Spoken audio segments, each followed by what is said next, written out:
Buon pomeriggio dall'Ippodromo Arcoveggio, convegno di corse di domenica 13 marzo, prima corsa del programma, riservata a femmine di 4 anni, sono in 6 dopo il ritiro di Crystal Turro, questo lo schieramento. 1 Coco Chanel Treb, 2 California, 3 Cesnia Daghi, 4 Carisma V, 5 Certezza Grimm, in seconda linea 7 Cometa LL.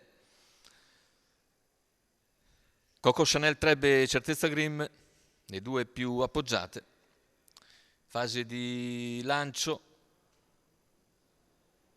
con la velocità iniziale di Certezza Grimm che sopravanza tutte già ben prima dell'imbocco della piegata e guida su Cesnia Daghi, è partita con prudenza invece Coco Chanel Treb, all'esterno c'è Carisma V che cerca posto alla corda, per il momento non lo trova, più indietro California con in coda Cometa LL, se ne vanno i primi 200 di gara con Certezza Grimm che ora si mantiene in vantaggio completando i 400 in 36.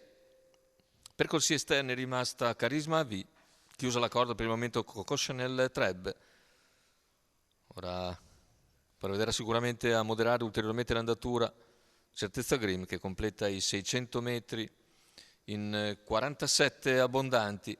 Davanti alle tribune in vantaggio Certezza Grimm, seconda posizione per Cesnia Daghi, poi Coco Chanel Treb, al largo Carisma V, ancora California che lascia in coda Cometa LL, intanto 1 minuto e 4 decimi il passaggio agli 800. Se ne va da 1,20 praticamente Certezza Grimm che completa 1 chilometro molto molto tranquillo in 1:15,2. Ora allunga, Coco Chanel Treb può uscire dalla posizione alla corda e si lancia all'inseguimento della fuggitiva Certezza Grimm che ha cambiato decisamente il registro, c'è un parziale in 28,8 per un... Ma l'errore improvviso però di Numero Certezza Grimm che aveva 5, una ventina di Certezza metri di Grimm, margine sulle rivali e così squalificato. Coco Chanel Treb scende in corda e in vantaggio all'ingresso addirittura d'arrivo.